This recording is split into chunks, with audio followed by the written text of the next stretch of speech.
So, you want a stress-free tax year? With good tax planning, April 15th is just a warm spring day. Hi, I'm Ayers, and I write the Substack Money Changes Everything. Stop thinking about taxes as an April problem. You're not behind, you're just thinking about taxes like a civilian. Key takeaways. Spending your year organizing and prepping your financial documents will make life much more comfortable when it comes time to pay your tax bill. Getting a 6-month extension to file your taxes in October instead of April is a pro move, especially if your finances are complicated, but you still have to pay in April.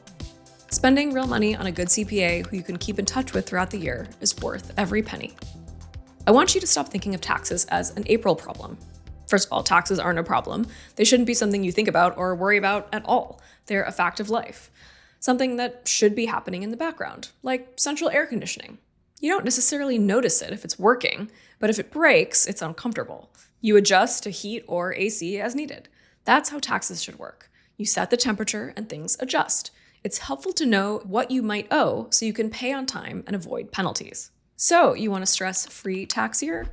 Do tax projections in July and October. Assume you're going on extension. Save for your tax bill in a separate high-yield savings account. If you're self-employed, make quarterly estimated tax payments and keep clean books. Plan ahead for charitable giving and 529 contributions. Put all your tax documents in one digital folder called Taxes and the Year. This one seems really obvious, but it's really important just to have the folder. Understand RMDs, required minimum distributions, and plan ahead. Track investment activity, especially gains, losses, and distributions. Pay for good advice, not just data entry. Let's break it down. Number 1, do tax projections in July and October. A tax projection is a forecast of what you'll owe. Take your year-to-date income and run it through a tax calculator. If you're salaried, this is easy. If your income varies, use your best estimate and update it quarterly. It doesn't have to be perfect. It just has to be close enough that you're not shocked. These are the tax brackets for 2026. So if you're a single person and your income is $100,000, your income flows through the brackets like this. 0 to 12,400, taxed at 10%, 12,400 to 50,399, taxed at 12%, 50,400 up to that $1,000, you're taxed at 22%. So the total tax you'll owe is 16,712. So even though your top tax bracket is 22%, you only pay that on about half of your income, making your effective or blended tax rate about 17%. Understanding this ahead of time changes how you save and pay for taxes. Number 2, assume you're going on an extension. Filing an extension is not a failure, it is a flex. The IRS doesn't care if you need more time, but they do want their money on time. File Form 4868 by April 15th, pay what you think you owe, finalize later, go on extension if you're waiting on forms, had a complex year, or just want your CPA to think clearly. Just pay something in April. Overshooting is a lot better than owing penalties. Number 3, save for your tax bill in a separate high-yield savings account. Open a savings account called Taxes. If you make under $200,000 in self-employment income, save 30% of every untaxed dollar. If you make over $200,000, save 50%. Obviously, it's more complicated than that, but that's a really great rule of thumb. And don't borrow from it. This is how you stop April from becoming a problem, is you save for the bill that you might owe. If you're self-employed, make estimated payments and keep clean books. The IRS doesn't wait until April to collect from you. If you're self-employed, earn rental income, get RSUs, restricted stock units from your company, or operate a business, you're expected to pay tax throughout the year, usually spread out among the quarters in April, June, September, and January. To avoid underpayment penalties, make sure you're paying at least the same amount of tax you paid last year. It's slightly more complicated than that, but if you pay 100% of the tax you paid last year and divide it by 4, you'll be in really good shape.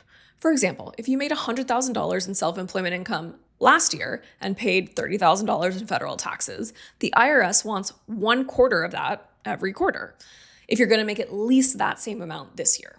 So your estimated payments would be $7,500 due on April 15th, June 15th, September 15th, and January 15th.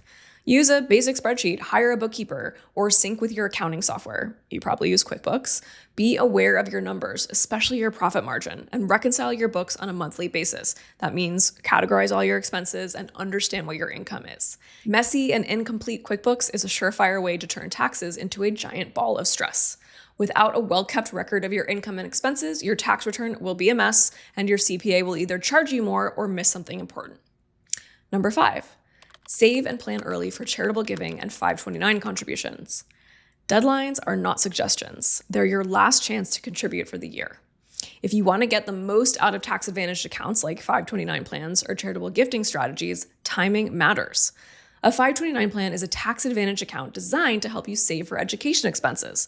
The money you invest grows tax-free, and qualified withdrawals for things like tuition, books, and other education costs are also tax-free. The earlier you contribute, the more time your investments have to grow. Some states even offer a state income tax deduction or credit for contributions, but you usually have to make them by December 31st to get the benefit. The same goes for charitable gifting. If you want your donations to count for this tax year, don't wait until the last week of December. And if you're trying to be strategic, consider bunching donations in high income years so you can itemize and get a bigger tax deduction. You can also use a donor advised fund. You contribute a lump sum now and you get the deduction this year, and you can decide which charity gets the money at a later time. Number 6, put all your documents in one digital folder called Taxes and the Year. Make one digital folder with 2 subfolders, income and deductions. This one is like a no-brainer, but come on guys, we gotta be saving our documents throughout the year. Name the files clearly, add documents all year, keep a running list of major events like selling property or inheriting stock so you don't forget by March.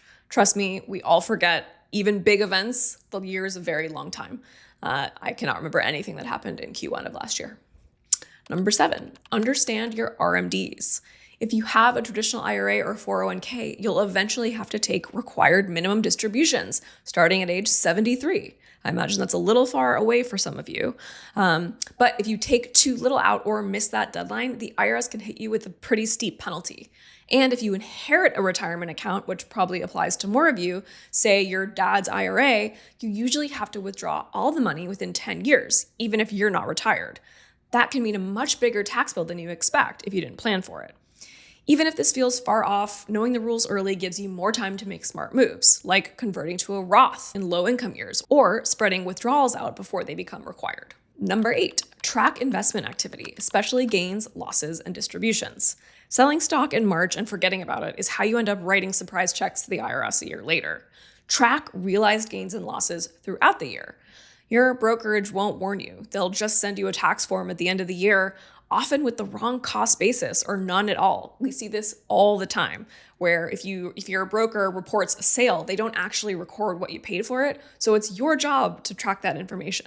If you have a taxable portfolio, get familiar with tax loss harvesting. Selling losers to offset gains isn't a last-minute move. It's something you do all year as the market shifts. Low-income years may qualify you to pay 0% tax on some of your investment gains. Don't miss that opportunity. And if you own mutual funds, watch out. They can generate surprise capital gains distributions even if you didn't sell anything. Number 9, pay for good advice, not just data entry. If your tax person charges you $300 and never asks questions, you're not paying for tax prep. You're just paying for typo risk. A good CPA should know your name, understand your goals, ask about big changes before they hit your return, be available outside of tax season, and charge accordingly. If you have investments, business income, rental property, equity comp, kids in private school, or charitable goals, you need real planning. Expect to pay $1,000 or more for a return with complications. That's not a scam, that's protection. One missed deduction or reporting error can cost you 5 figures. And finally, number 10, don't forget about state taxes. State taxes are sneaky. You might assume your CPA or tax software will catch everything, but states have their own definitions of residency, their own income thresholds, and their own rules for credits and exemptions. If you moved, work remotely across state lines, or split time between places, you need to document where you actually lived, not just where you get mail or where you have a vacation home.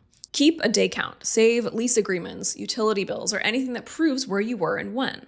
Some states will audit you if they think you owe them money. New York will absolutely come for you, and it's your job to prove them otherwise. And don't assume your state taxes mirror your federal ones. Some states tax Social Security, some don't. Some give you credits for 529 contributions. Others offer breaks or for retirees, parents, or if you live in New Mexico and turn 100, a full income tax exemption. Now that's something to aspire to. The point is, there's often more you can do or claim at the state level, but only if you know the rules. You live there, you're already paying for it. Pay taxes smarter. You're not trying to beat the IRS. You're trying not to get beaten by your own avoidance. You don't have to read LinkedIn posts about QSBS loopholes. You just have to look ahead more than once a year. The richest people you know aren't good at taxes, they're just organized and they pay people to optimize. You can do that too. And here's my parting shot. With good tax planning, April 15th is just a warm spring day.